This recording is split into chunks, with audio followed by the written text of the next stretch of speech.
Hey, good morning, recording in progress. No, I'm being silly. Hey, good morning and welcome to the Belleville Small Business Center. And we have the wonderful Benjamin Miller, who is a staff lawyer of the Nonprofit Law Ontario, where he focuses on legal needs of nonprofits and charities. And today we are actually going to learn about incorporating and applying for charitable status, Benjamin has answered over 2,000 nonprofit law questions and developed an online interactive bylaw builder for ONCA, he also works for, which is the Not-for-Profit Corporations Act. He works with, right? Sorry. Benjamin also works at the Ontario Nonprofit Network. He also works at an organization called CLEO. What does that one stand for, Benjamin? Community Legal Education Ontario. There you go. Benjamin is an awesome presenter. He is very generous with his time, and any question you have, he will have an antidote or an answer, or he'll research it and get back to you. So I'll let you guys take it over from now. Krista and Sherry, please enjoy Benjamin's presentation. Great. Thank you so much. It's a pleasure to be with you today. So we're going to be talking about incorporating a nonprofit and applying for charitable status. We're going to start by discussing choosing a structure. Does it actually make sense to incorporate? If you do decide to incorporate, what are your options? Then we'll talk about the process of incorporation, the steps, the procedure, and then finally we'll look at the process for registering with the Canada Revenue Agency as a charity. What are the steps? What kind of information can you expect to be asked for? What are the common pitfalls and so on? As I know, one or both of you may already be incorporated or applying for charitable status. This will perhaps help deepen your understanding. I'm also happy to take questions on any topic related to nonprofit, corporate law, or charity law. So we don't need to stick to the slides as we have a small group today. You're awesome, Benjamin. I forgot to mention also, just if anybody wants the closed captioning option, you would just have to go under hang on a second, if I remember correctly. Is it the three dots? I think under participation, you can actually, where is it now? There it is. At the very bottom bar of each of your Zoom application, there's a little button called show captions. I've enabled it, but it's up to you if you would like to add it to your presentation. Okay, I'm not going to interrupt anymore. Thank you. Thank you so much. As you've already heard, there'll be an opportunity to ask questions. Since it's a small group, feel free to ask questions at any time. All right, as a lawyer, I'm very fond of disclaimers. I have not one, but four disclaimers for you today. Number one, everything today is general legal information. It's not legal advice tailored to your specific situation. I'm not going to tell you what you should or must do. I'm going to tell you in general what the law says. It's up to you to figure out how that applies to your particular situation. Number two, today's presentation is meant to be introductory. It's not going to be comprehensive. Both the area of corporate law and charity law, as vast, hundreds of years old, a lot to be said. Again, happy to take questions, but there's lots more to learn. Number three, today is about the law. It's not about everything else. A lot else goes into deciding whether or not to start a nonprofit. Does it make sense financially? Does it make sense from a community perspective? Are you stepping on somebody's toes, etc.? All those things might be the determining factors for your decision, but they fall outside of the law. So I'm sharing with you today the nuts and bolts. But you have that bigger picture, that more holistic sense of what actually makes sense in your case. And then finally, number four, today's about the law. It's not about your funder's expectations. One thing that's important to know is the law sets out minimums, but your donors, your funders, particularly if you seek government funding, you're going to see they have far and beyond what the law requires in terms of their expectations for things like financial accountability and so on. So be prepared for that. All right, let's begin with choosing a legal structure. We're going to talk about the pros and cons of incorporating and then if you choose to incorporate, the difference between incorporating as a business versus a nonprofit, and if you choose to incorporate as a nonprofit, the pros and cons of taking that additional step of registering as a charity. That will then look at one of the most fundamental, if not the most fundamental choice you will make when first incorporating, which is your membership model, your basic decision of who oversees this organization, who is this organization ultimately accountable to from a legal point of view. And then finally, we'll look at a structure called shared platforms. This is basically where an unincorporated group or a grassroots group chooses to work with an already established group. As I mentioned, you can ask questions at any point. You could either raise your hand, you can ask it in the chat, or you can just interrupt. Okay, pros and cons of incorporating. So, what does it mean to incorporate, first of all? Incorporating means creating a new legal entity. When you just start out, when you get together with a few of your friends, let's say you and your neighbors get together and you want to start a gardening club, right? Because each of you has a garden, you want to share that with your street. That's fine. You've already started what's called an unincorporated association. All it requires is two or more people getting together and pursuing some purpose other than profit. You don't need to file anything. You don't need to come up with a fancy name. As soon as you get together and start pursuing some purpose other than profit, you're what's called an unincorporated association. From a legal standpoint, the only people who exist are you, the people, the individuals involved in the group. You, as individuals, are responsible for everything that you do. You're responsible for what happens in that association. Okay, contrast that with incorporating. As I mentioned, incorporating means creating a new legal entity. So if you were to go and incorporate that garden club, the garden club now exists independent of you. You could walk away from the garden club and it would keep existing. And now it's responsible for what happens legally within it. It can be sued, it can sue, it can sign contracts, etc. It exists. So what are the pros and cons of creating these new entities? Well, firstly, it protects you from liability. As long as you are acting in good faith, you're not acting negligently, the nonprofit itself is legally responsible for what happens. Okay, so you as the director, for example, if you join the board, are protected from personal liability. This is probably one of the most important pros of incorporating and will usually apply to a nonprofit if that nonprofit engages in some kind of risky activity. Let's say, for example, it's engaged in childcare or it's engaged in I don't know, skiing and fire juggling. That there are risks associated with that activity, so there are added benefits then to being protected from the legal liability. But if it's an organization dedicated to, let's say it's a reading room, so all you do is sit and read, the risks involved in that are lower, so this benefit of being protected from liability isn't going to be as valuable. Pro number two, it creates a structure that has permanent legal existence. So I was once presenting this very presentation to a group of nonprofits, and one of the participants said that they were a cultural association that existed for many years without incorporating, and everybody was perfectly happy with that.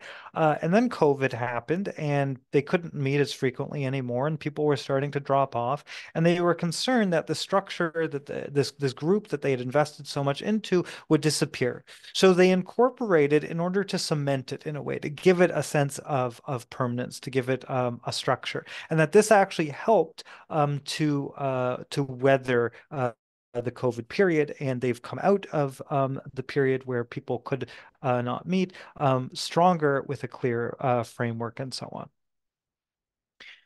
Now, that was a good example of a group that wanted to exist permanently, but some community projects, for example, let's say a one-off festival or an arts project, may not need to exist permanently. You may want to do something in a particular year, and you've had your run, and after 6 months or a couple of years, you're done. And so the value of incorporating may be less in that case.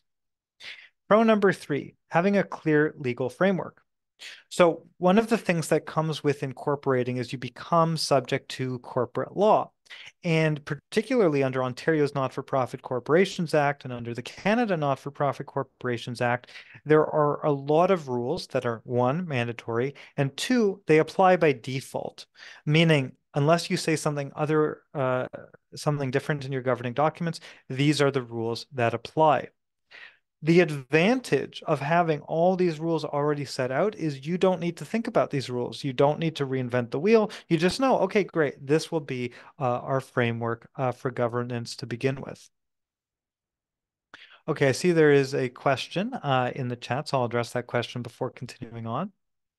How will insurance coverage work if you operate under a shared platform? Um, Great question. The short answer is, typically speaking, the shared platform will have its own insurance, and if it's a smart shared platform, it will be sure to take out an insurance policy that would cover the full scope of the activities of the groups that fall under it. That's what happens if the groups that fall under it are unincorporated groups. If they are independent nonprofits, typically they will either get their own insurance or they may they may have some kind of added on policy, rider policy to the policy of the shared platform. So that's exactly right, Sherry. But it really depends on the insurance policy of the shared platform. So that if you do decide to enter a shared platform relationship, that's one of the questions to ask the organization you're entering into the relationship with. And we'll discuss shared platforms more later. Okay, the next pro of incorporating is that it opens the door to all kinds of funding. Many funders do not feel comfortable granting to unincorporated groups because they feel, oh, they could get up and leave tomorrow, whereas a corporation cannot move around. They There's less formality, so some funders associate this with risk. If a funder is willing to grant to an unincorporated groups, the amounts are often smaller. So incorporating as a nonprofit opens the doors to more funding. In fact, the rules have changed recently that allows charities to grant directly to unincorporated groups and to nonprofits that do not have charitable status. And we'll talk more about this later, but there is new flexibility around the funding you may be able to access if the funder is willing. Hello to Quinty Immigration Services. We're just going over the pros and cons of incorporating. And Hi, my name is Mira. Yeah, I'm just joining to learn a little bit. Thank you so much for this. This sounds very interesting. Great. Thank you, Absolutely. Miriam. Welcome. Thank you. And feel free to ask questions at any time. Thank you.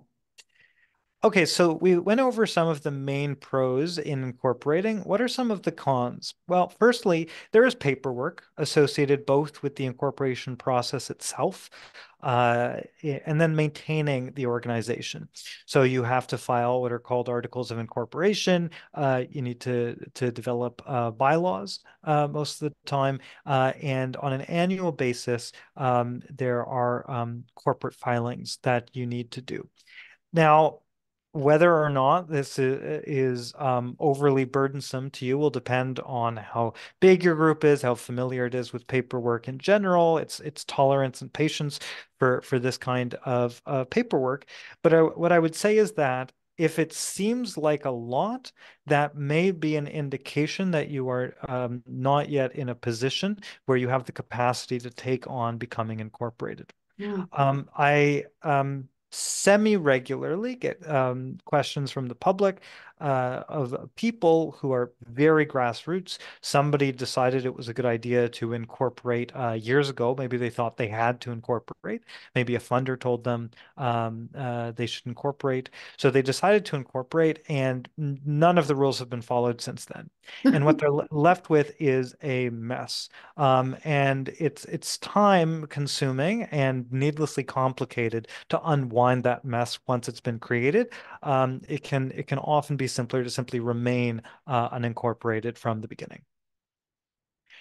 The second con is there is a cost involved. That's a few $100s to incorporate a nonprofit. If you choose to work with a lawyer, it may be a few $1,000s to develop those initial governing documents. As you heard earlier, our website, nonprofitlaw.clio.on.ca, and I'll put that in the chat, has an interactive bylaw builder to help you through the process of creating governing documents yourself. But there are costs associated with having the nonprofit, with creating the nonprofit, and with maintaining it. And then finally, as I mentioned earlier, when you incorporate, you become subject to all kinds of rules. That may be helpful because it gives you a framework that you don't have to come up with yourself, but you may also find this rigid. You may find it doesn't reflect the way people understand the relationships, or it doesn't reflect the the kind of organic decision-making structure that's emerged in your group. And so you find it artificial. I'll give you one very, very common example. Nonprofit corporations are pretty much always required to have both members and directors. Many nonprofits have a structure where their members and directors are the same people.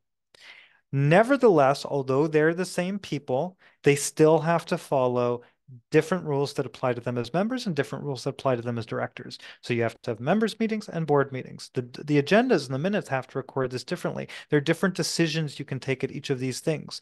This can seem very, very artificial very quickly, and so people get confused and the rules stop being followed. So if you're going to adopt, if you're going to become incorporated, you're going to be subject to this framework, be prepared to understand the framework and to explain it, not just for the people starting the nonprofit, but who's going to be running the nonprofit 5 years down the road, 10 years down the road, 20 years down the road. What's their level of literacy and comfort with some of these legal ideas?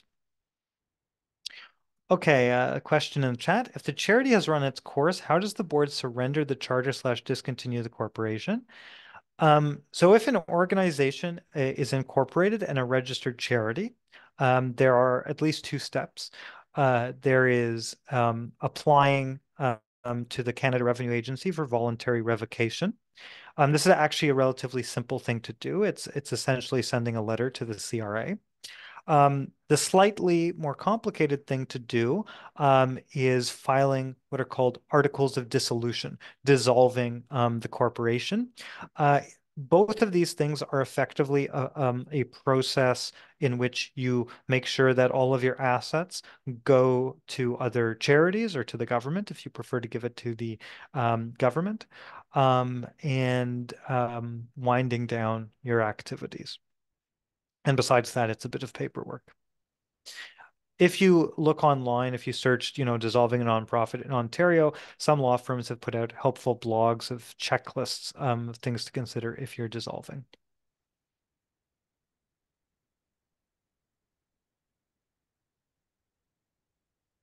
Okay, so those are some of the pros and those are some of the cons. And I hope what you've taken away from this is that incorporating is not always appropriate and it's not always required. There are probably hundreds of thousands of unincorporated groups in Canada. There are at least tens of thousands, and they do great work. I've known groups that have operated for decades as unincorporated groups, and they were never the worse for wear for being unincorporated. Okay, but let's say you choose to become incorporated. Well, what are your options? One basic choice you can make is between being a for-profit corporation and being a non-profit corporation. What are some of the major differences? Businesses can pursue any purposes. Okay, so you're not restricted to just selling things or providing services. Businesses could do, in theory, absolutely anything. The difference is that businesses have shareholders rather than members. Shareholders are owners of the corporation. Okay, so this has tax implications for those shareholders, and it has all kinds of financial implications. The business becomes an asset for those shareholders and so on. The legal responsibilities of the directors are different in a business. Their responsibility is by and large, though not exclusively, by and large to maximize profit. So if you're worried about an organization being led astray, mission drift, it starts doing the wrong things. If it's a business, who can hold it to account to do what is different than if it's a nonprofit? And then finally, businesses are not eligible for the same funding as nonprofits. There's much funding out there that's available to businesses that's not necessarily available to nonprofits. And the reverse is also true. There's a lot of funding out there that's only available to nonprofits or to charities. Okay, nonprofits. So nonprofits have members rather than owners. Nobody owns a nonprofit. Okay, members are like shareholders in that ultimately the nonprofit answers to its members. Members have the right to elect directors, to remove directors. Their approval is required to make changes to the bylaws and so on. So members have a lot of power similar to shareholders, but they do not own the nonprofit. Number two, nonprofits are tax exempt. This is probably the biggest difference from a financial management point of view. However, in order to maintain their tax exempt status, they cannot be operating like a business. They can't be doing everything a business would, and getting 20% margins and constantly taking in surpluses over their expenses, and that's all planned and so on, and then turn around to the CRA and say, actually, no, we're a nonprofit. CRA will look at what the organization actually does, not just how it's incorporated, in order to determine whether or not to treat it as a business. But nonprofits are tax exempt, and there's lots of flexibility that I think is often unexplored by nonprofits in the surpluses that they can earn without being taxed. And then finally, nonprofits are eligible for lots of funding, and they aren't eligible for some funding that businesses are eligible for. Now, if an organization decides to incorporate as a nonprofit, there's the further question, should it register as a charity? Now, often in colloquial language, we use nonprofit and charity interchangeably, but they're not the same thing. Charities are a subset of nonprofits. They're a very specific kind of nonprofits. A charity is a nonprofit whose purposes and activities exclusively fall within one of four categories. Number one, relief of poverty. Number two, advancement of education. Number three, advancement of religion. Or number four, other purposes beneficial to the community. Now, that sounds like a catch-all that you could drive almost anything into. You should know it's other purposes beneficial to the community in a way which the law has found to be charitable in the past, basically through a series of analogies that have run over the past 420 something years. So the kinds of purposes that fall into this fourth category are things like animal welfare organizations,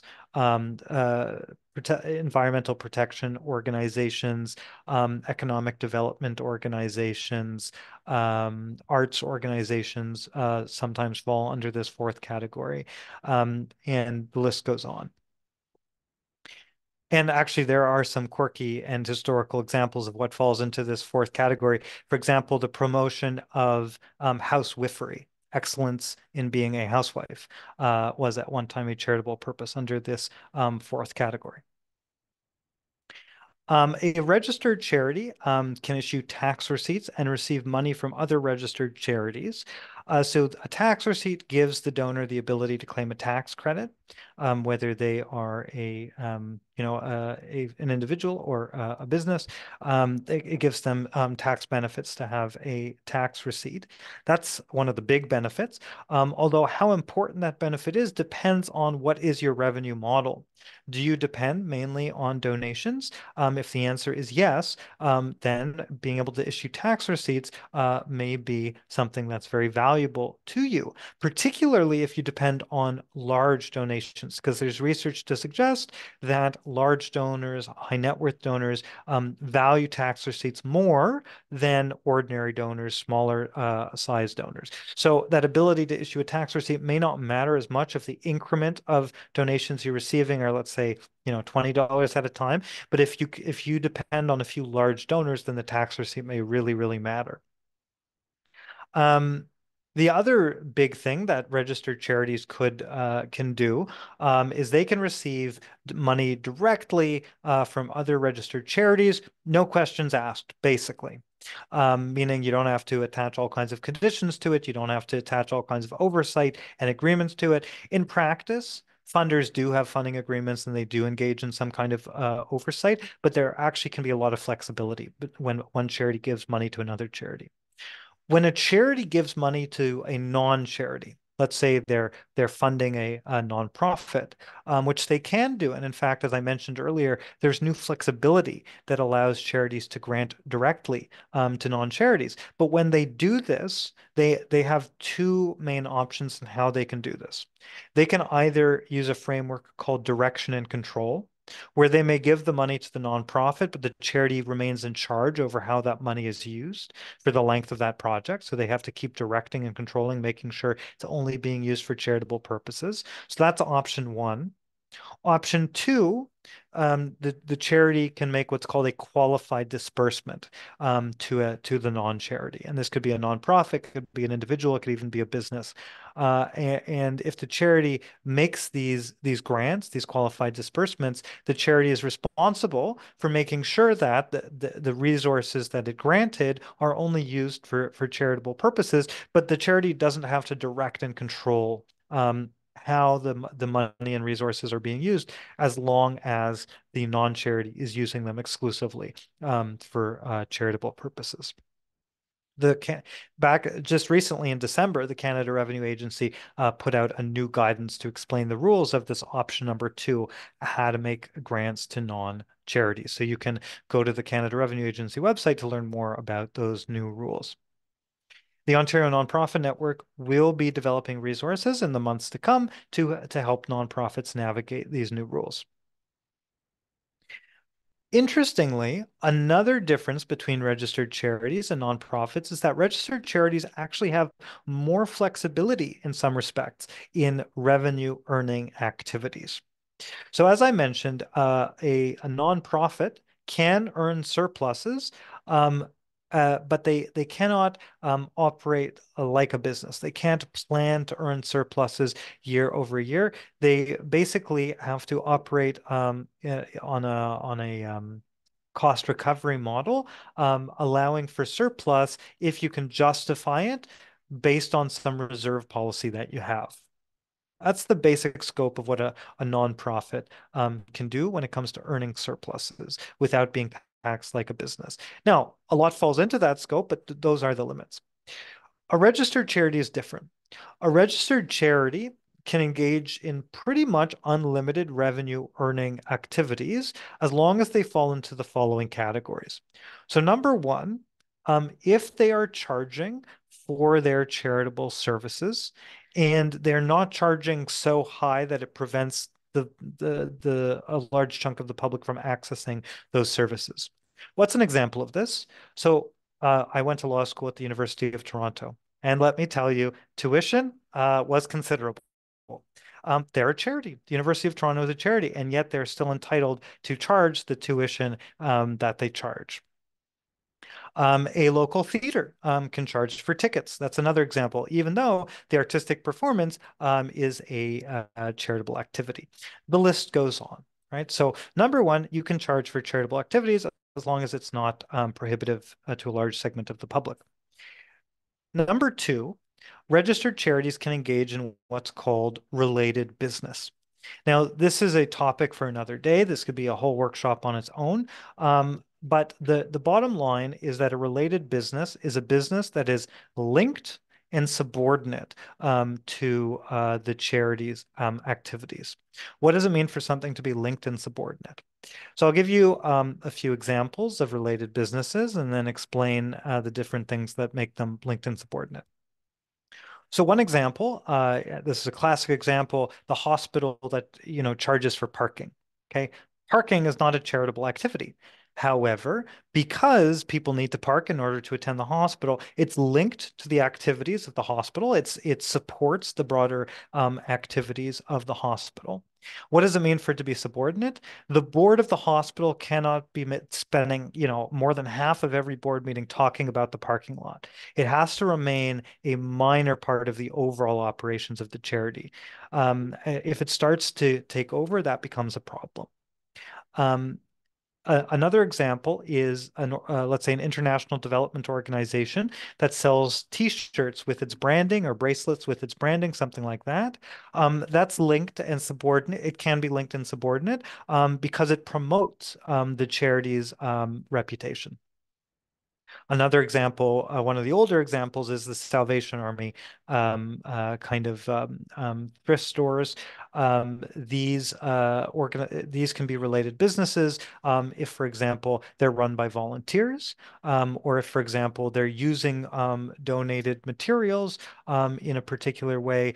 They can be fundraising activities and be allowed under fundraising, which leads me to my third way that charities can earn revenue, which is through fundraising. So the fundraising includes things like, just asking people to donate, but it also includes things like, holding a golf tournament, where technically speaking, you're selling tickets to the golf tournament or you're selling tickets to the gala, right? So these types of fundraising activities, while they can't become the purpose of the organization, are also ways for registered charities to earn revenue. And then fourthly, registered charities can earn revenue through passive investments. So there are foundations with literally billions of dollars under management, and those billions of dollars are invested in all kinds of things. And that's fine as long as the charity doesn't get directly involved in all of those businesses. They just are passively receiving dividends or interest in the case of loans from these investments, which they own in the same way you or I could, own mutual funds or a retirement fund or what have you. Okay, charities have the same rights as a regular individual in that respect. So there's a considerable amount of flexibility that registered charities have when it comes to revenue earning, and nonprofits do not have all the same flexibility. There are also some benefits from an HST perspective that I'm absolutely not going to get into because I do not know the ins and outs of HST off the top of my head, but that may also be important for your charity's business model. The difference between a nonprofit and a registered charity is that charities are subject to far more paperwork and oversight by the Canada Revenue Agency, and in Ontario, the public guardian and trustee. So if an organization is going to become a registered charity, it's important that they be prepared to comply with these rules, because becoming a registered charity and then not complying is a much more serious violation of the law than even just becoming a nonprofit and ignoring the paperwork. Okay, moving on to membership models. I'm going to discuss three basic ways that you can structure the governance of your nonprofit. And again, members are in a nonprofit as shareholders are to a for-profit, meaning the members ultimately control the organization. So it's really important how you define who the members are, what their rights are, and so on. Okay, so here are 6 common structures for membership. Number 1, open membership. Open membership means you write somewhere in your bylaws, anybody who supports our organization is a member of the organization. Okay. And there are pros to this. So number one, it sounds great. That sounds like it reflects the values of our community grassroots group, that anybody who supports us can be a member. We don't want to create barriers, right? Number two, being more open creates a pool of people who maybe will become volunteers, who will join the board, maybe, who will become donors, etc. Or maybe their feedback as members is just valuable. So number three, it's accountability to a wider pool of people. That can be helpful sometimes in keeping an organization on the straight and narrow. those are some of the, and I should say number four, if you're charging for membership fees, then this can also be a source of revenue. Those are the pros. What are the cons? The cons are number one, administratively, it's harder to keep track of. In some cases, it's impossible. An organization is required to keep a list of its members. And if anybody who supports you is automatically a member, how could you possibly know who all those people are? Right? So it can be difficult to meet all your obligations under corporate law if you have totally open membership. Number two, if anybody can walk in the door, that's going to bring in people who have diverse points of views, who may disagree with you on how the organization should be run or what the values of the organization should be, and so on. And they're entitled to those views as members. So they may lead the organization down another path.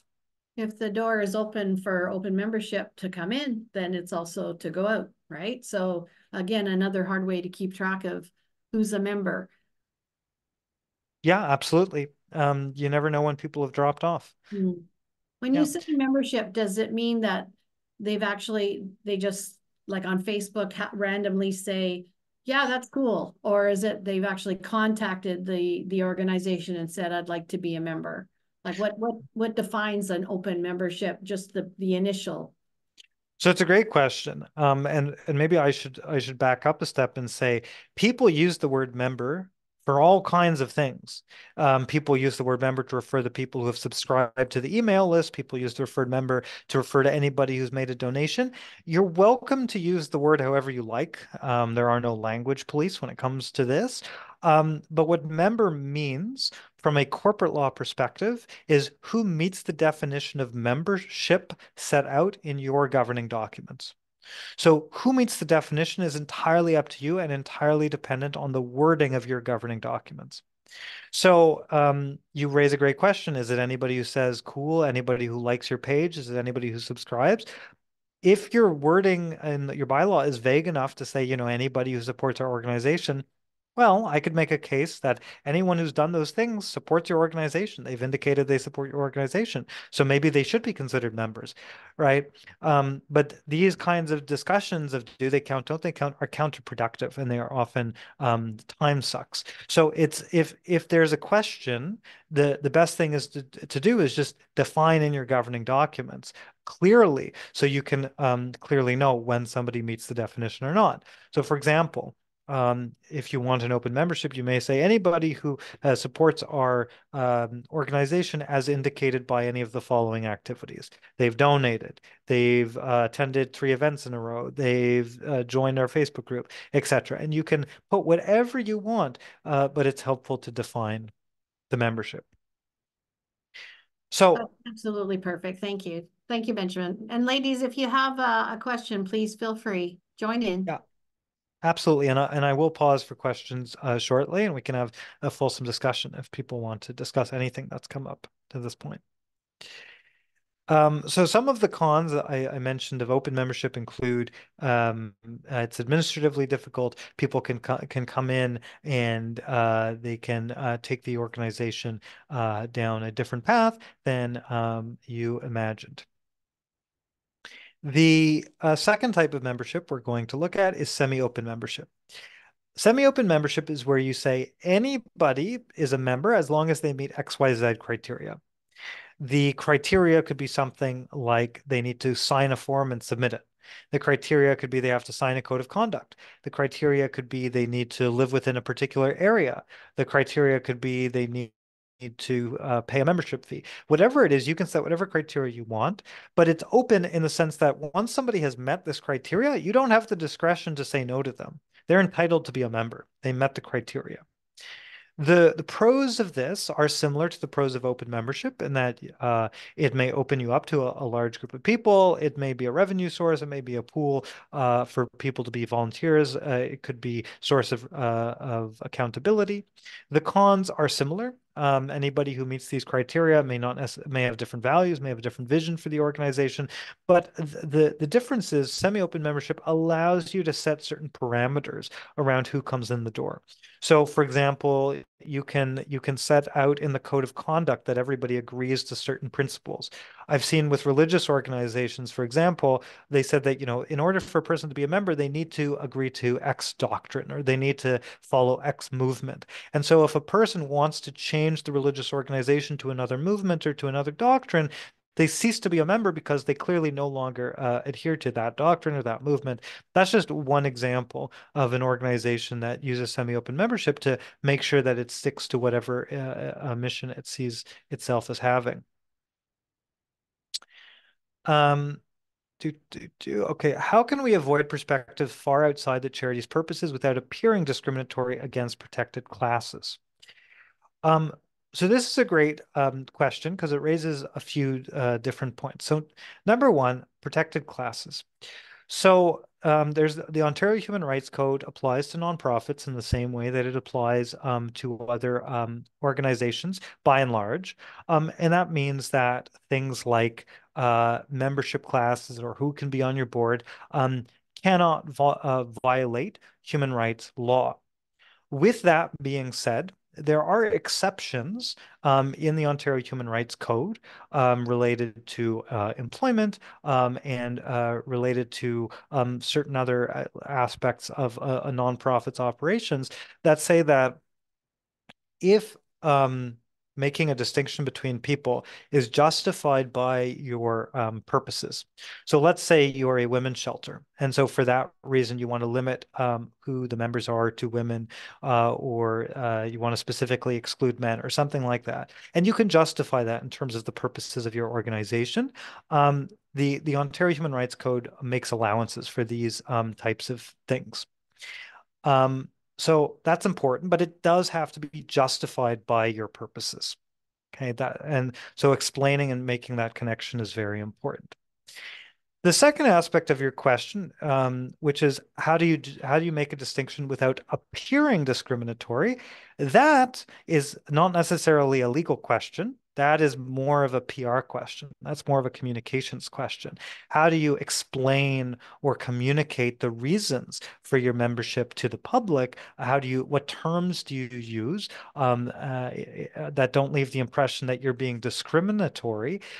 That's a different question, I think, and is a great example of how the law is only one consideration in the decisions you make. There are many other considerations to look at. So I would just highlight those 2 points, justify in terms of the purposes, and how you communicate these things depends more on speaking with a communications person, I think, than a lawyer necessarily. The third type of membership that we'll look at is a self-perpetuating board. This is a term for the structure I described earlier, where the directors of the organization and the members of the organization are the same people. The advantage of this is that it's administratively easier to keep track of who's a member. You could have your board meetings and your members' meetings, one after the other, because all the same people are in the room. It's easier to send out notice. So administratively, it's easier in many respects. And it can be a way to ensure that you don't have perspectives that you feel would be inappropriate in the organization coming in. You have tighter control over who's a member of the organization, and they aren't different than the board, so you don't get these power struggles between membership and the board. You just have one group of people. Now, of course, there can still be power struggles within the board. You can't get rid of that, but you're at least minimizing the opportunity for these conflicts. The downside is those conflicts could be good for the organization. Those conflicts could be members holding the board to account. And in an organization where the board and the members are the same people, you don't have those opportunities to hold the board to account. And I do semi-regularly get questions from the public of people who think they're a member of an organization because they donated, for example, or because they're a parent of somebody who participates in a program or they participate in a program, and they find out that the members' meetings are only being attended by the directors, and so they come to me and they say, "Who can I report this to?" And I have to tell them it may be perfectly legal depending on what the governing documents of the organization say. So the impression that it gives is something to be mindful of. It may give an impression that the organization is closed or something, some kind of funny business is going on. So it's important to communicate clearly that you have the structure, why you have the structure, so that people aren't being surprised or expectations aren't being created that they are going to have rights that they don't in fact have. The other downside that I alluded to earlier of the self-perpetuating board is people get confused. They lose track of the fact that the same people are filling these two roles. And so they, for example, say, well, it's the board anyway. What do we need members meetings for? Our board meetings should count as members meetings. That's not the case. You still need both. And so it leads to things which may seem like artificial duplication, but are in fact legally required. So that's important to keep track of. Structure number 4. And this really only applies, or I think there are only 2 common situations in which the structure applies, which is number 1, if you're a founder of an organization and you don't want to lose control of your organization. And this especially applies, for example, with social enterprises, where that person's invested a lot of time and money and wants to make a living out of the organization. So it's really important that they don't lose control. Okay, the single membership structure is often recommended for such a person. And the second situation in which it applies is if you have a parent organization, so an organization that already exists, and they are creating a branch. Let's say they're creating a local chapter, or they're creating a spin-off program, and they want to maintain control of this other organization. One way they can do that is by being the sole member of this other organization. Okay. So a single membership structure is where there's only one member, and that member basically is the only person with a vote. They can elect the board, they can replace the board. Fundamentally, they hold most, if not all, the cards from a governance perspective. The pros of this is that it allows you to maintain control. Administratively, it's very easy. You can sit in your bedroom alone, at 2 a.m. and have your membership meeting, and you just have to document that it happened. The con, however, is that it can lead to what's called founder syndrome. Somebody stays past their welcome, their dominating personality constrains the organization. Other people may be uncomfortable with the structure. I mentioned earlier, people may think they're a member and then find out they are not, in fact, a member, and they may think this is suspicious, and so it may affect their decision to donate or whatever. If it ever gets into the press, think about how the newspapers may treat it, etc. So a lot of that comes down to how do you communicate about why your governance structure is what it is. Moving on to a bit more of a complicated structure, which is hybrid membership. So a nonprofit can have more than one kind of member. For example, a community theater might have the performers as one kind of member and the patrons as another kind of member. The Little League might have the children as one kind of member and the coaches as another kind of member. You can have as many classes as you want. Some of them could have the right to vote. Some of them could not have the right to vote. A hybrid membership generally refers to a case where you've got one class of members who may be the board, and they have the right to vote. And then you have other classes of members, of people who are members, so they have certain rights, for example, the right to receive documents, the right to access financial statements, but they don't have the right to vote. Okay, so this is a way to balance some of the benefits of open membership. So you get more people in, you get a larger pool of engagement, potential volunteers down the road, potential donors, etc. But you avoid some of the risks. For example, people coming in, having a conflict with the board, taking over, all that kind of thing is limited because those people, for the most part, do not have a vote. This this is an area where there's a big difference whether you incorporate provincially or federally, because at the federal level, even non-voting members have certain basic voting rights. So that's something to pay attention to if you're deciding to incorporate it at the federal level or provincially. And you can get very creative when it comes to hybrid membership. Some of the downsides of hybrid membership is number one, it's more complicated and you need to keep straight who is what kind of member. Number two, you need to communicate clearly to members so that they understand what their rights are and what their rights aren't. And then finally, representative membership. Representative membership is where you have groups of people who then these groups have the right to elect people. Those people are or corporations are then the members of the nonprofit. This is sometimes used in regional organizations or tenant or residence associations. For example, you might have a situation where you have 4 apartment buildings that have a tenant association. Each apartment building is entitled to elect one person. That person is a member of the nonprofit. And so those 4 apartment buildings in total, they elect 4 members. Those 4 members get together and they do all this. They have the membership meetings. They elect the board. They approve changes to the bylaws, etc. So the benefit of this structure is that it allows you to include many people, and to often it's done for reasons of democratic decision making and inclusive governance and all these kinds of good reasons, without giving a whole bunch of people the rights of a member. So you don't necessarily have to keep a list of everybody. You don't necessarily, not everybody is entitled to receive all kinds of documents, and they're not all individually entitled to vote. You've got a shorter list of people who are the members, who are then entitled to vote, and so on. The downside is it's work to run these types of elections. It's work to keep straight who's entitled to elect a member, to explain it to them, etc. Okay, so lastly, before we pause for questions on everything we've discussed so far, let's talk a bit about shared platforms.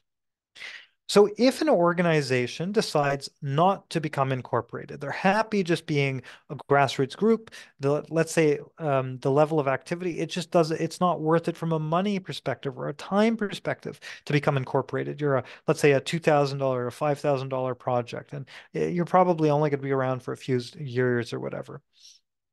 Or you're a social group that's kind of attached to a larger group.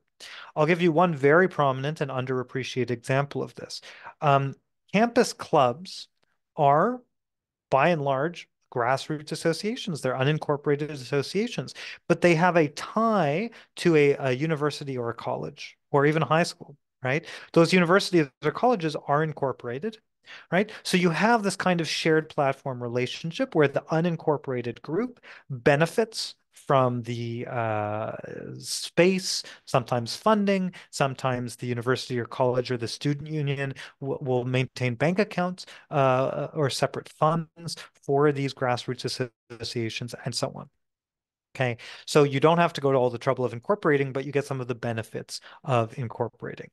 So this relationship is referred to as a shared platform relationship. The extent of these relationships can range all the way from somebody from an organization that will give you a bank account, that will manage your funds for you, that will manage HR for you, that will receive funding on your behalf and administer it to you, and so on, that will provide leadership training and networking opportunities to you. Okay, so this can be quite robust to just an organization that is a local space that lets you use the space, and you're just kind of nested within their broader community, which is often the case with cultural centers or religious organizations and so on, that there are these subgroups within them. That's fine. You can be unincorporated. In such a case, the unincorporated group does not have a separate legal existence from the shared platform. The only legal entity is that broader group. The unincorporated group is still just a collection of individuals. And if the unincorporated group decides to have a formal agreement with the shared platform, then that agreement may be an agreement between the individuals or the shared platform, or it may just be an internal document within that shared platform setting out the policies that are going to govern the relationship. The second type of shared platform relationship is where the smaller group is incorporated, but they're not a charity. And why would an incorporated group have a shared platform relationship? Well, maybe they just want the benefit of the shared platform's expertise. Maybe they're benefiting from the insurance, as we talked about earlier. Maybe a funder is not comfortable granting directly to this new organization. So they want to grant to the shared platform that's a more established, well-known organization with the comfort that the shared platform is going to have some oversight role in administering the funds to the nonprofit, subject to the rules of direction and control that I mentioned earlier. And then the final relationship you might have is if, and this is the rarest, I think, where an organization is incorporated on its own. It has a registered charity status, but it still has a relationship with a broader organization. And often this is just a fee-for-service relationship. For example, the opportunity to use the shared platform's HR tools, back-end administration, financial oversight infrastructure, so on and so forth.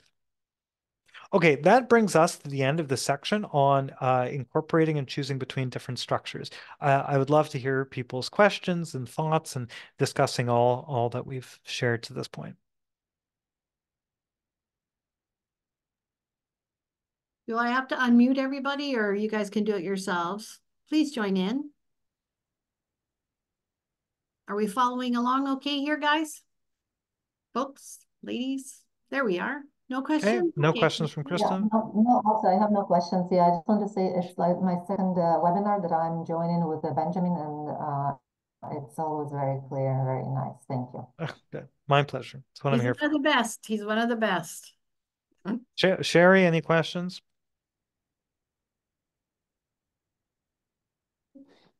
Thanks. No questions at this time. I really, really appreciate this information.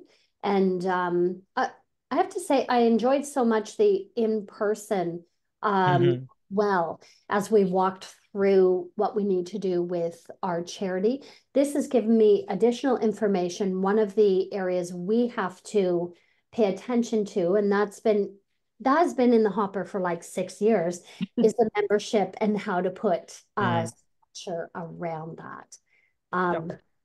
I also want to say thank you very much for your recognition of the Indigenous contribution to our idea of law in Canada. And I found at the in-person seminar that it really hit the right note. It was informative and it wasn't pandering, and I really appreciated that. Thank you. My pleasure. And in fact, I was remiss in not acknowledging that I'm coming to you from downtown Toronto, actually, today. I'm not in person with you, although it's always more fun in person. And perhaps I'll take this opportunity to reflect on the land and the governance structures here. Downtown Toronto is the traditional territories of the Haudenosaunee, the Wendat, and the Mississaugas of the Credit.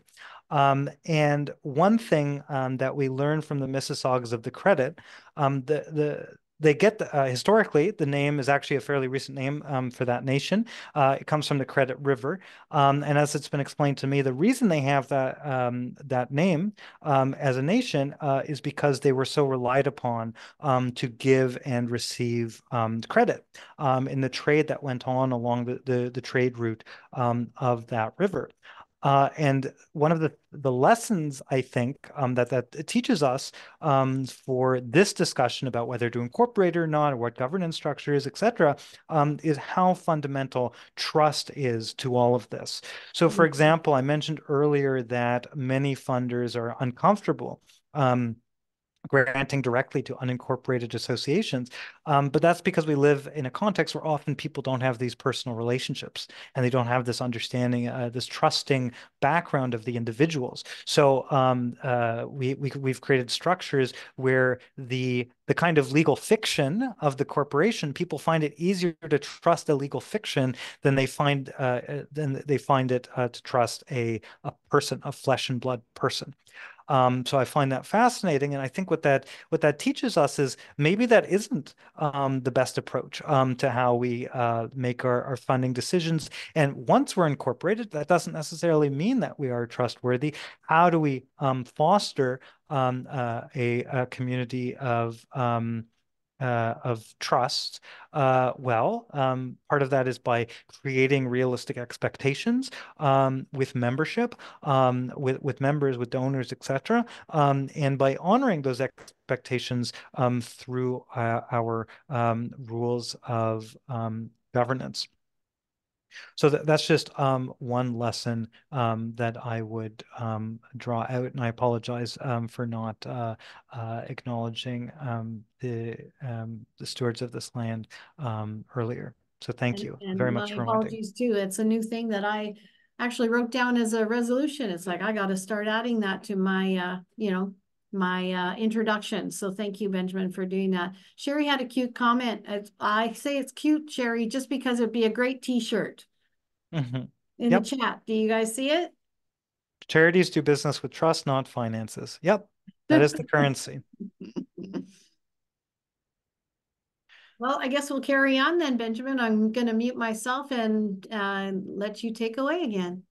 All right. So we're moving from some of the big picture choices to some of the more nuts and bolts of the actual incorporation process. And this is going to be a shorter portion just because it's more just like facts about what you can expect in the process before we move on to applying for charitable status. So how to incorporate your nonprofit's name. So when nonprofits incorporate, they create what's called a corporate name. And they may have other names that they go by in the community, and these are referred to as trade names, and they have the opportunity to add these on when they become incorporated. The difference between a corporate name and a trade name is that your corporate name is your official name. This is the name that should appear on contracts, so it's clear who the contract is with. This is the name that will appear on governing documents, such as bylaws, letters, patent, articles, that kind of thing. If you want to search yourself on the Ontario Business Registry or the Canada Corporations Registry, you're searching for the official name. A trade name is a name that you go by. So for example, the Ontario Nonprofit Network also goes by ONN. The Community Legal Education Ontario also goes by CLEO. So we have these names that we go by. And if you didn't officially register those names anywhere, the place to do it is under the Business Names Act. There's a form to add on a trade name. Now, when you first incorporate, you'll be asked to provide a nuance report, which basically just confirms to the government that there is no other corporation with that name in Ontario or any other federal corporation. If you incorporate federally, it'll do a search of all of Canada. However, there are a few things I want to highlight here. Number one, a nuance report is not going to tell you if the name is being used for any other purpose besides a corporate name. So let's say somebody uses that name for their book. Okay, so they're using that name, not as a corporate name, but they are using that name. So there may be trademark implications for that. Similarly, when you become incorporated, your name, your corporate name is protected in the sense that another corporation couldn't just use your name to be its corporate name. You could, appeal to the Superior Court of Ontario or to the registrar to deny them that corporate name. But just having a corporate name does not give you trademark protection. So if somebody wants to go around using your corporate name for some other purpose, you're going to have to, take them to court and prove that your corporate name is in fact trademark protected, that it's earlier, that you've used it, etc. If you want much stronger trademark protection, then you would go to the Canadian Intellectual Property Office and actually register your name and the associated visuals and so on as a trademark. And that will give you much clearer protection if you ever need to enforce your name in court. I do note that there are no trademark police as such. It's on you to make sure that other people are not misusing your name, and it's on you to enforce that name in court. Actually, it's interesting for Walt Disney, the first Steamboat Willie Mickey Mouse video, they had a patent and a trademark for 100 years, and now it's up for grabs. Mm-hmm. Everybody's like, what? Disney's up for grabs? No, no, no, just Steamboat Willie in that like 1 point whatever minute video. So it's important in your incorporating to, as you say, almost put all the ducks in a row and do due diligence with, okay, what's a member? What are the different stages of memberships? What do they do? What do they don't do? And also incorporating and then trademarking and, just making sure that you own everything that you're working for. Is that a good summary in a way? Certainly. And, as we discussed a few minutes ago about trust, reputation is everything to a charity. So protecting your name can be very important. Now, the next thing you'll need is a list of your nonprofit's incorporators and first directors. An incorporator is basically the legal term for a founder of the corporation. Your incorporators are your first members. So they have the power to elect directors and pass bylaws at the first members' meetings. You only need to have one incorporator, though you could choose to have more. You can also have, you're also required to have a list of your first directors who are going to have your first board meeting. In Ontario, you need at least 3 directors to incorporate under the Ontario Not-for-Profit Corporations Act. Federally, some nonprofits can have even fewer. They can have 1 director. But if you want to receive more than $10,000 in funding from public sources, if you want to be able to do that, you're going to need to have at least a board of 3. Now, who can be a director? The directors need to be 18 plus years old. This is different from members. Members could even be babies, but your directors need to be at least 18 years old. They cannot have the status of a bankrupt or be legally incompetent. As I like to point out, they could be incompetent, but they can't have been found to be legally incompetent by a court to manage property. However, they do not have to be Canadian residents. So this will be important to settlement organizations or cultural organizations where maybe part of the people who are running the board, it would be even better if they weren't from Canada, if they were from the country that the cultural organization is focused on or the settlement organization is focused on. Sherry asks, if we are provincially incorporated, not federal, can we have a director in another province? Yes, absolutely. Your director can be not an Ontario resident, they don't even have to be a Canadian resident. The first directors must consent in writing to fulfill their duties as directors, and there is a form online on the Ontario Forms repository that you can get signed. Okay, your nonprofit's address. So you must provide an address in Ontario. So in contrast to the directors who don't have to be based in Ontario, if you're incorporating provincially, the nonprofit itself must be based in Ontario. If you're incorporating federally, you need to have an address somewhere in Canada. The address will be publicly searchable. So keep that in mind if the address is, for example, the personal address of one of the founders. The address cannot be a PO box. It has to be a physical address somewhere. If you're a grassroots association, you're just starting out, you don't have offices, then there are a few different workarounds. You can talk to if you're working with a lawyer or an accountant, their offices, they are often willing to offer their office address as the official address of the nonprofit. B, local community centers or municipalities sometimes offer the service of a mailbox for nonprofits. C, sometimes there are shared workplaces. For example, in Toronto, we have the Center for Social Innovation. There are communities around Ontario that have these shared workspaces for nonprofits that may be able to offer a mailbox service. D, using a personal address of one of the directors. Many nonprofits do this. Just be aware that once that person stops being a director, you may want to change that address. So why is this address important? What is it actually used for? So firstly, this address is going to be where if the government sends your corporation anything related to its corporate status, it's going to send it to this address. So that's number one. So be prepared to receive some mail there. But number two, this is the default address where you are expected to keep your articles of incorporation, your bylaws, board resolutions, and certain other documents, unless you say otherwise. Your board can pass a resolution saying that you're going to keep it at another address in Ontario, and that's perfectly fine. Note that wherever you keep your files, important records will need to be accessible from the address that you specify. So you can keep it on the cloud, for example. You can keep it on Google Drive. You can keep it on Dropbox, but somebody needs to be able to access from a computer at that address your relevant files. Board and members meetings will by default take place at this address, but again, your board can set out any address you want within Ontario for where to have board or members meetings.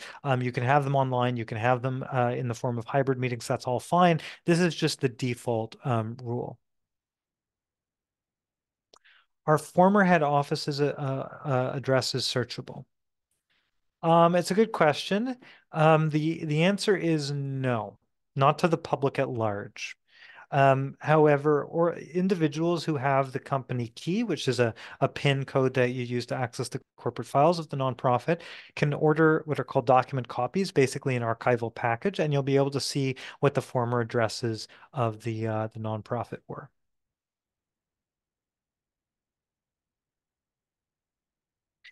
Next come your nonprofit's purposes. This is probably the most important first thing that you're going to have to write from a legal point of view. And a nonprofit can have any legal purpose other than making a profit. Okay, so if you want to be searching for UFOs, then that's fine. You could be a UFO society. If you want to form a cult, you can form a cult. There are there are over 65,000 nonprofit corporations in Ontario with radically diverse purposes. So you can be as creative as you want, including you can have commercial purposes. For example, you can say we're going to sell t-shirts or whatever. If you have commercial purposes, you must add a clause that says that any surplus will not be paid to the members, but will be reinvested in your purposes. If you want to be a charity, then how you draft your purposes is super important. Remember, charities can only have purposes that fall within a few categories: advancement of education, relief of poverty, advancement of religion, and any other purposes beneficial to the community in a way the law regards as charitable. And they need to be drafted in a particular way. And there is a guidance which is linked at the end of this PowerPoint presentation that the Canada Revenue Agency has put out that expresses their views on how they would like to see purposes written. That guidance is not legally binding, but if you can write things in a way that the CRA wants to see it, then that just makes it easier, more likely that they are going to accept those purposes as charitable. And this is an area in the drafting of purposes, this is an area where it may be worthwhile to consult with a lawyer knowledgeable in charity law. Okay, so once you have filed what's called the Articles of Incorporation, which sets out your address, which sets out your incorporator, it sets out your first directors, it sets out your purposes, and any special clauses that you may add. So you can file that online through the Ontario Business Registry if you're doing it provincially, or through the Corporations Canada if you're doing it federally. You could do it by mail, by downloading from the Ontario Forms Repository and mailing it in, or from Corporations Canada and mailing it in. Or you could do it through a third party. There are for-profit companies that charge an additional fee, but will do it for you. Or you could do it through a lawyer. But whatever way you do it, once you have filed your articles of incorporation, your next step is to have your nonprofit's first meeting.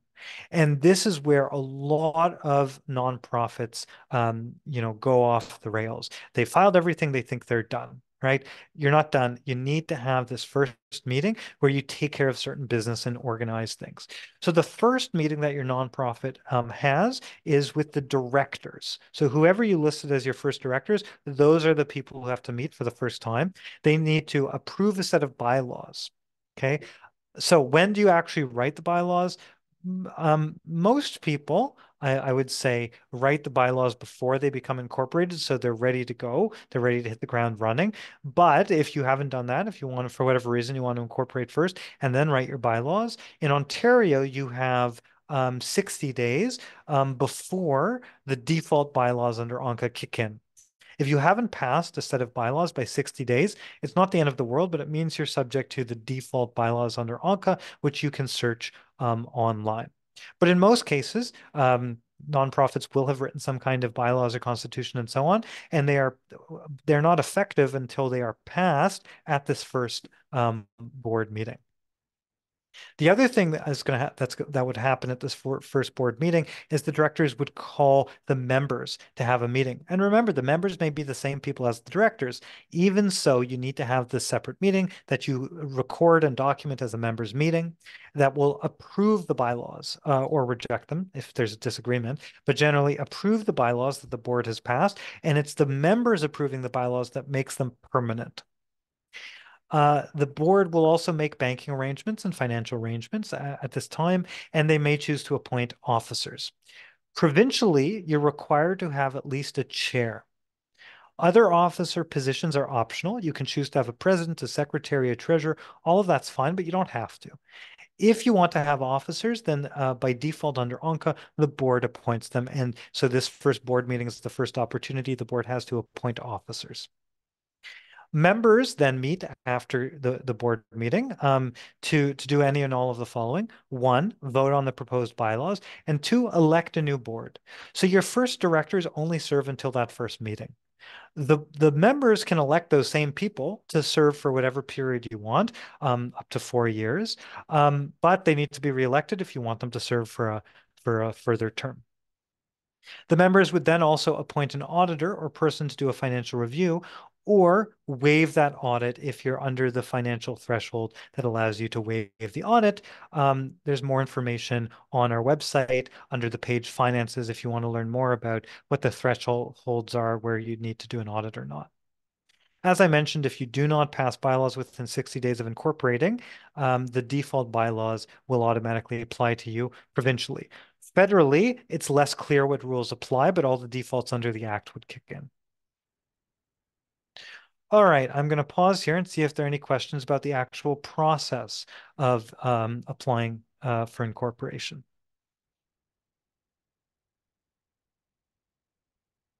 You can just give me a thumbs up if you don't have any questions.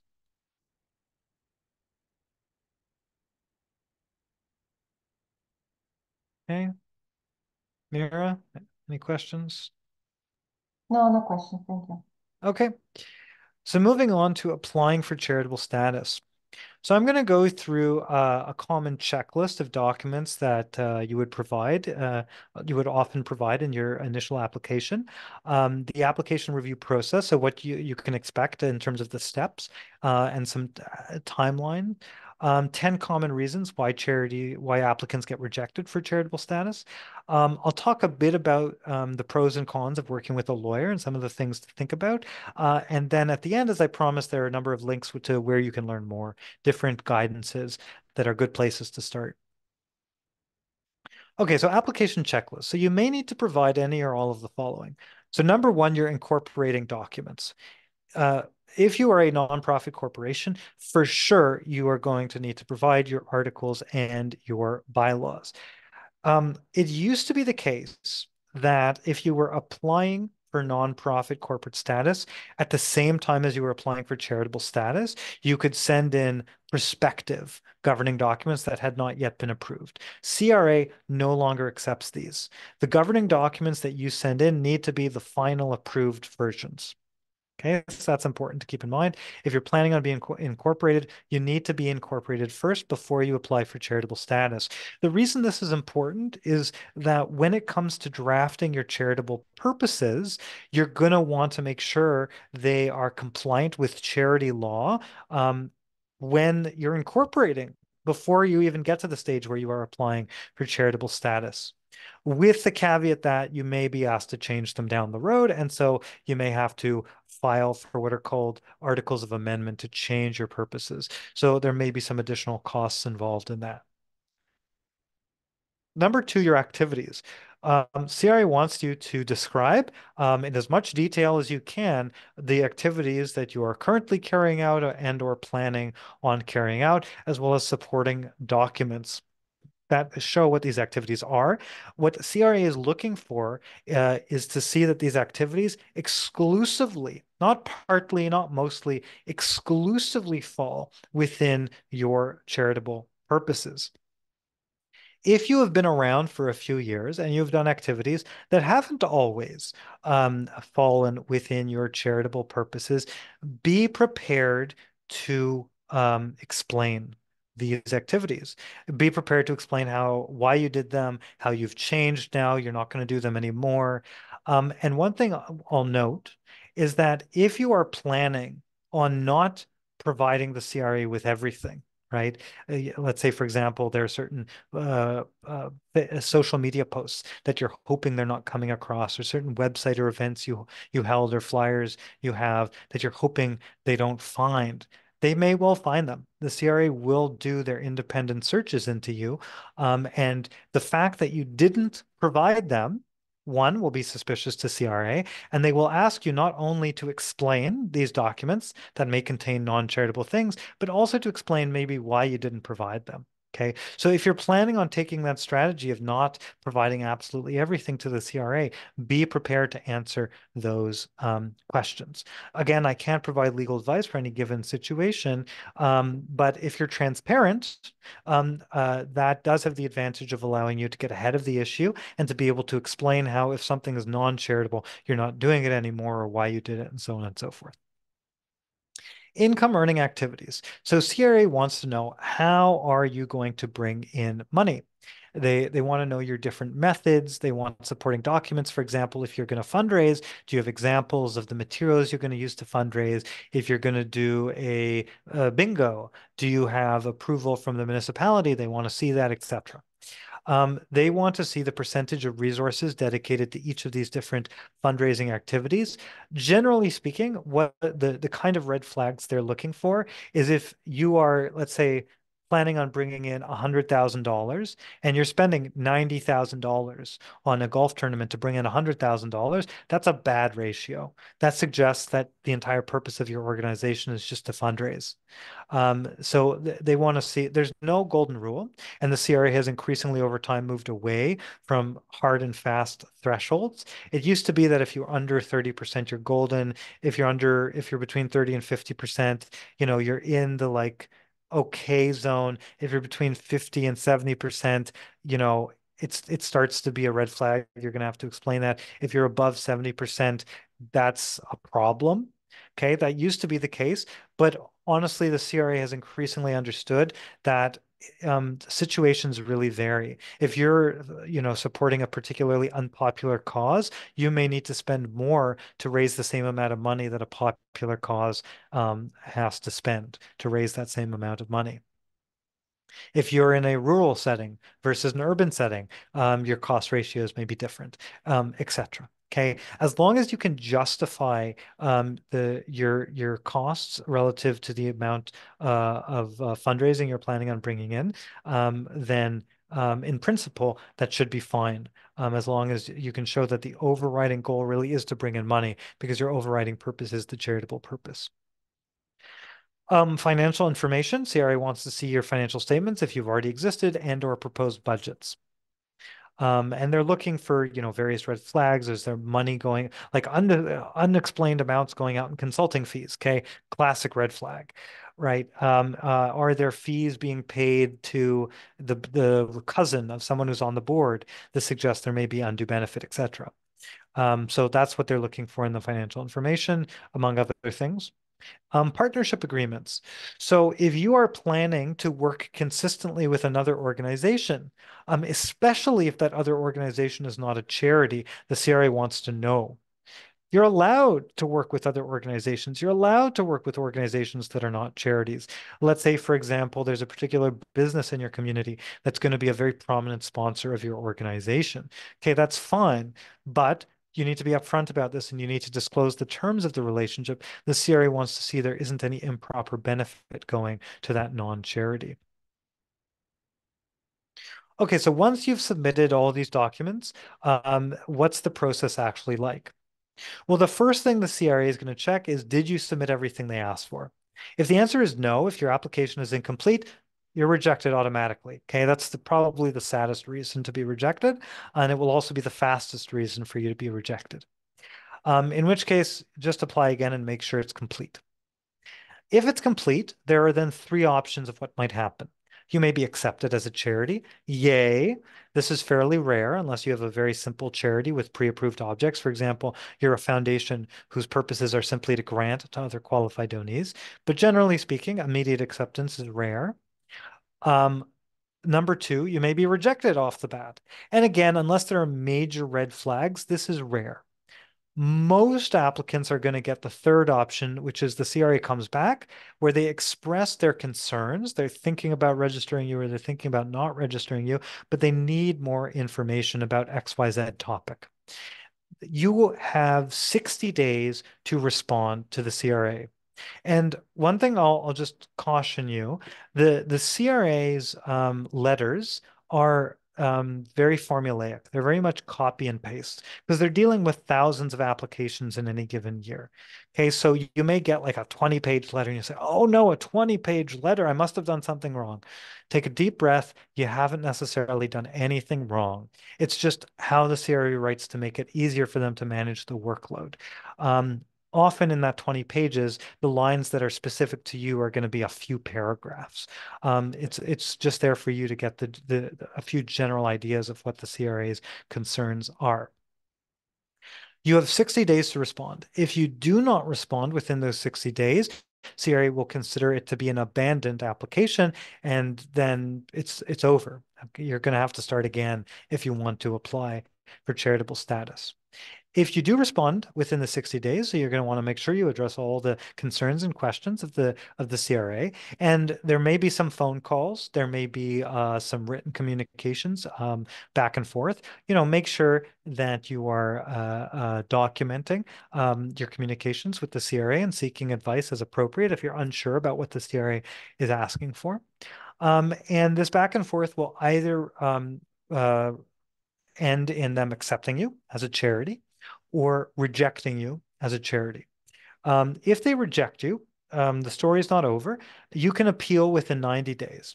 There is an internal appeals process within the Canada Revenue Agency, and that internal appeals division may accept you or they may reject you.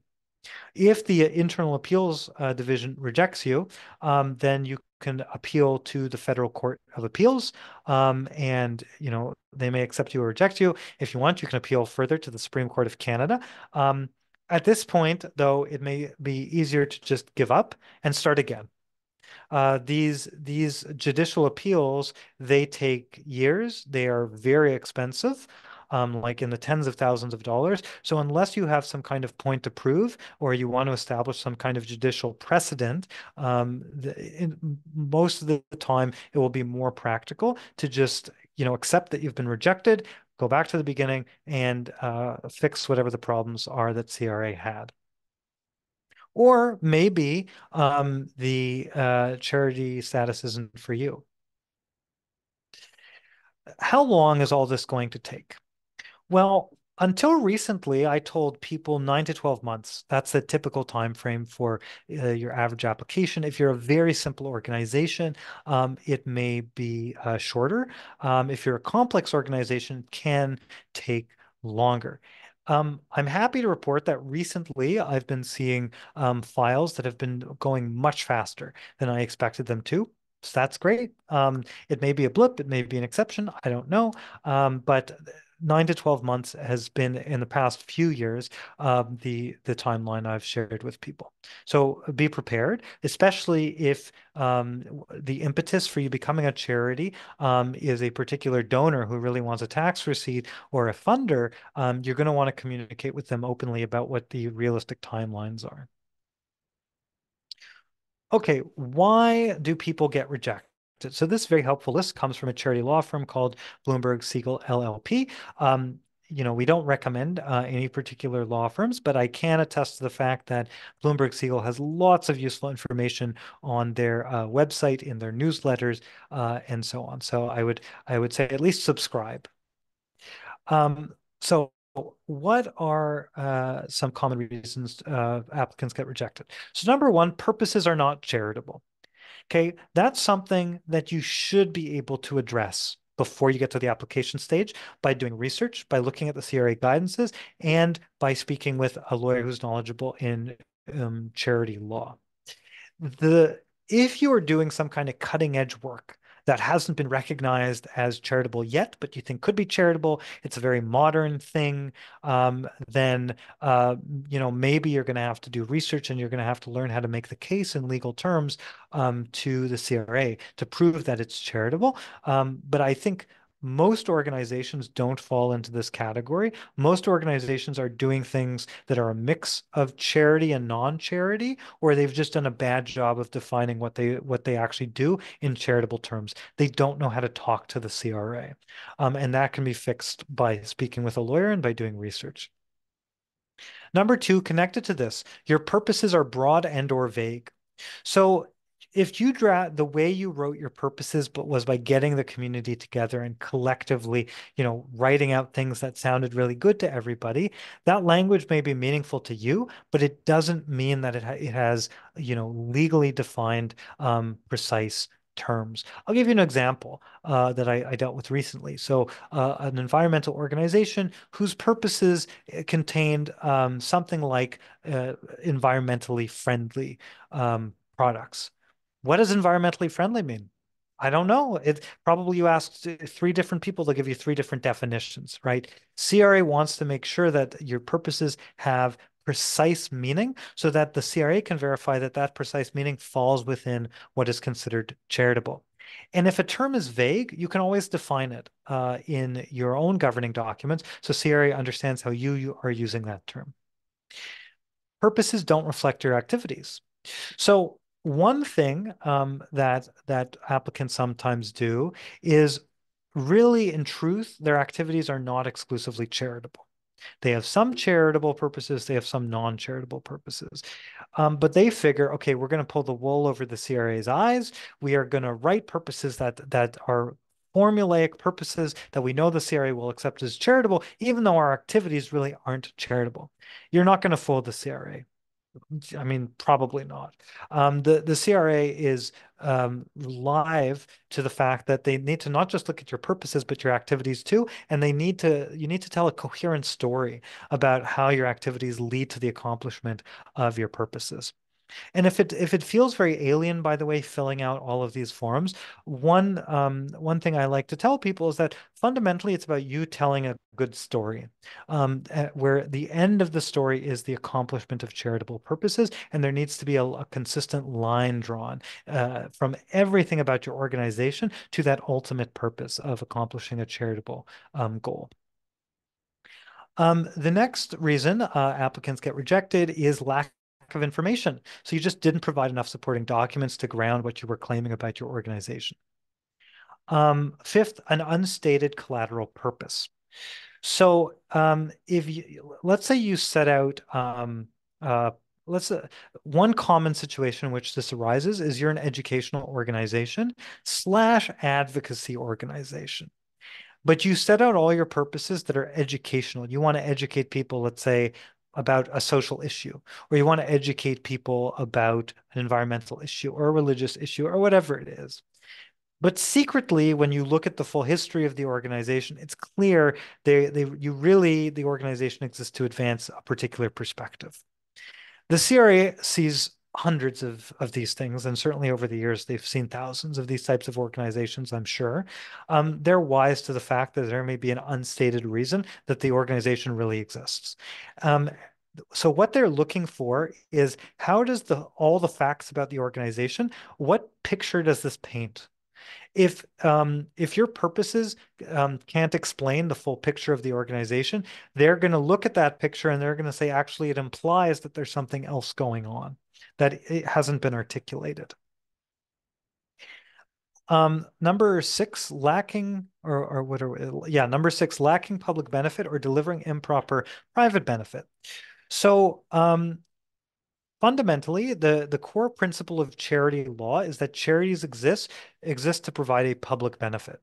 The public here means either everybody or a sufficient segment of the public. For example, all women may be a sufficient segment of the public, or all the members of a particular religious group, or all the members of a particular locality may be a sufficient segment of the public. All of these things have been found in past court cases to be a sufficient segment of the public. What's not a sufficient segment of the public?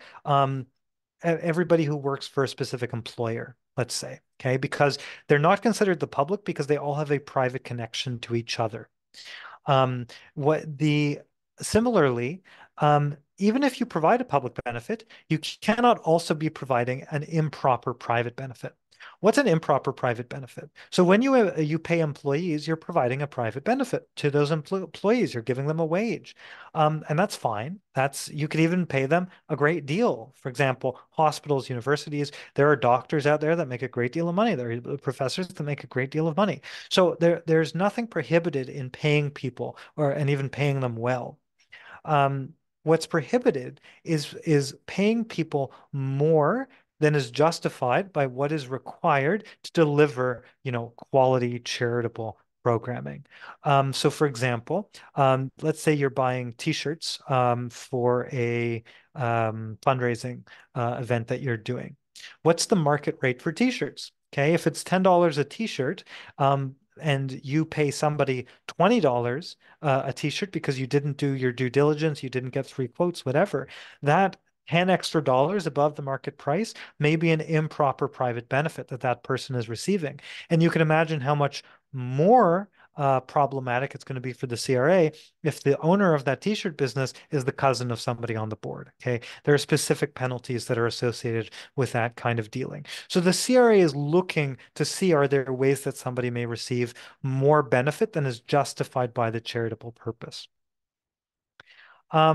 Fundraising is the main purpose of the organization. This really only applies if all the organization does is fundraising, and the ratio of the percentage of resources that are going into fundraising versus the funds being raised is very, very high. Finally, there are certain purposes which we may all agree are good purposes, but just because they're good purposes doesn't mean the law has recognized them as charitable. So often organizations will apply with these types of purposes and be rejected because they aren't charitable at the end of the day. So what are these purposes? Promotion of a specific culture. So if let's say I'm a Polish association member promoting Polish culture. So you can be an educational organization that teaches people about Poland or teaches the Polish language. That's fine, but you can't just be a kind of club that has Polish cultural events. Same thing is true for any other culture. So there are aspects of promoting culture that are charitable, but the promotion of culture itself is not charitable. For example, you might promote the arts, and there's a specific art form associated with that culture. That's fine. Promotion of the arts can be charitable, but promoting that culture is not. Promoting multiculturalism, again, it's the official policy of Canada to promote multiculturalism. So obviously, we think it's a good thing from a legal perspective. But promoting multiculturalism has been found to be vague, legally speaking. So not charitable. Similarly, promoting mutual understanding. I find this one particularly amusing personally, because wouldn't that be great if there was more mutual understanding in the world? But unfortunately, it's too vague. So the courts have said, sorry, that's not specific enough to be charitable. The final issue, and this may change since the rules have changed recently, is where a charity is planning to work with a non-charity and doesn't have any plans to maintain direction and control over how the charity's resources are being used by the non-charity. So now there's a new framework called qualified disbursements, and there are new rules. But the bottom line is that charities are responsible for making sure that their resources are used exclusively for charitable purposes. That's no matter who they're giving their resources to, that is the rule they have to follow.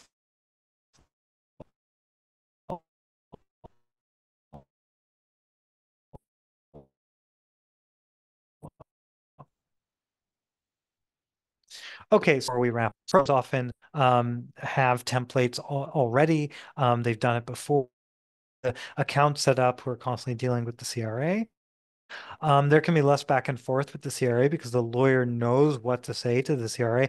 This is, by the way, with the caveat that this is a lawyer who's experienced in charity law. Okay, not all lawyers are, and lawyers who aren't may not have the templates. They may not have the experience dealing with the CRA, and so some of these benefits are reduced. You may otherwise be denied for avoidable reasons.